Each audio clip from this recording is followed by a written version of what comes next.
Hey guys, this is an honest review of the GoPro Seeker. I've had this bag for not too long, and I will give you some reasons why I like it, some reasons why I don't, and the reasons why I will ultimately be returning this backpack.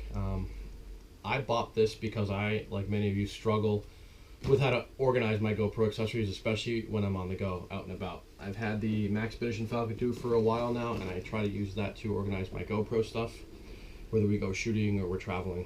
Sometimes I use a North Face bag too. So naturally I was really excited when this came out. This has been released by GoPro very recently. It's their organizational backpack for those of you who are on the go. So just diving into the bag, before we do that, the first thing I noticed when I bought this backpack is that it was very slim. It's very, very slim. And I kind of worried about whether or not I'd be able to fit all my accessories in there. I've got some pretty big tripods and things that I use for my GoPro. And when I started filling it up, I realized just how small it was. It's a 16-liter pack, so it's definitely a little day pack. It does have provisions for water bottles on both sides, so I thought that was pretty cool. It also has a provision to mount your three-way here, and it gives you a nice third-person view sitting over your shoulder when you're walking. On the front of the pack here, over the shoulder straps, they're comfortable. They have nice gossamer mesh. Padding inserts here, good airway channels, so you're really not going to sweat, and it does have an integrated mount here, which I kind of like.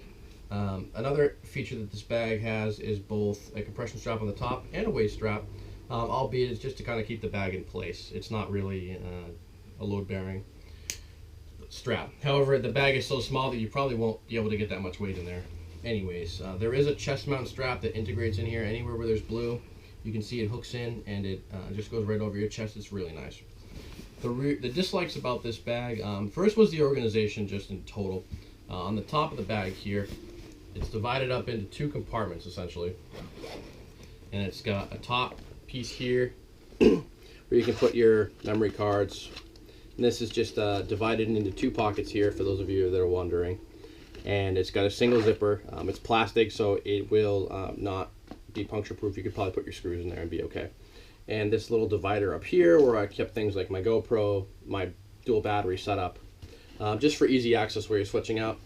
I realized that this really isn't that bad. This is probably the best part of the entire pack. It does give you quick access to changing batteries, quick access to camera stone, things like that. I usually keep my GoPro running and I just alternate 3 batteries. So for that was cool.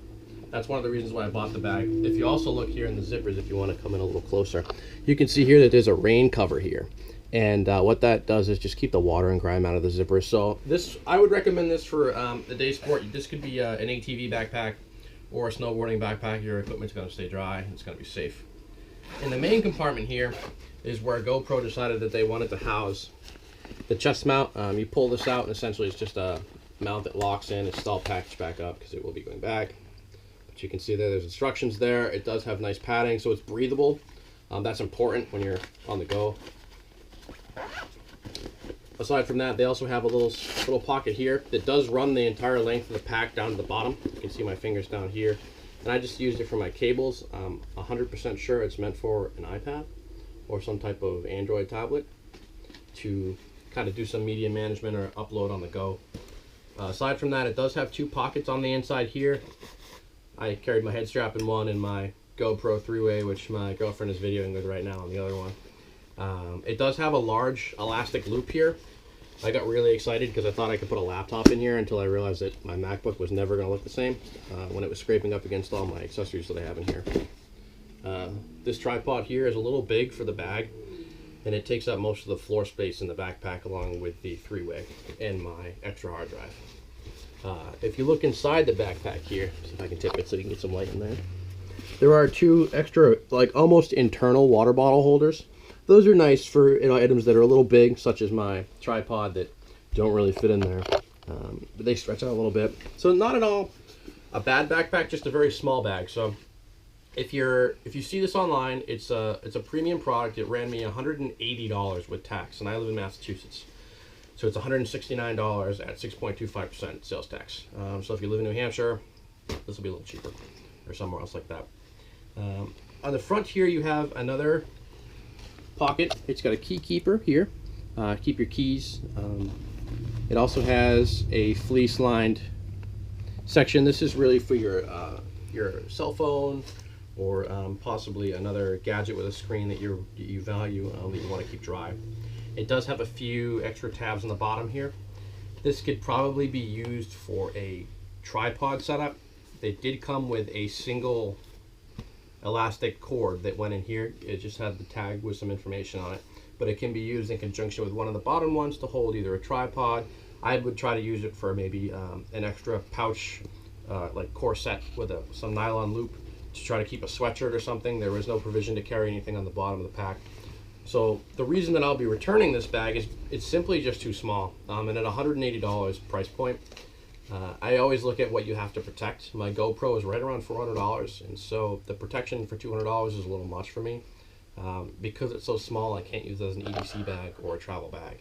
I definitely wouldn't use that as a carry-on because there's no way to carry my laptop in it. So it's kind of a single-purpose, just go bag. So if you're looking for something light, maybe you're traveling to Six Flags, or you're horseback riding, or you're doing something intensive where space is not a premium, then you would be just fine with this backpack. I'd probably give the construction about a 7 out of 10, honestly. GoPro chose some really nice materials. The zippers all feel really good. They're knotted with some pulls, so they're very accessible. It's fairly thick in here. It's padded, so there's a level of like what you might consider military grade padding on the inside between the fleece and the rainproof cover here. That's really nice. One of the things I look at when I'm looking for a new backpack is construction and material, because I'm really hard on some of my gear. So the straps here are really nice. They're really well padded. However, I noticed that when I put the compression straps on, I have like a 34.5-inch chest, so I'm not the thinnest guy, and it tends to pull here, and this is only really reinforced right here. So if you're a bigger person and you really are counting on your top compression strap, you may start to see this padding either wear out, rip, or you may end up starting to pull the seam out.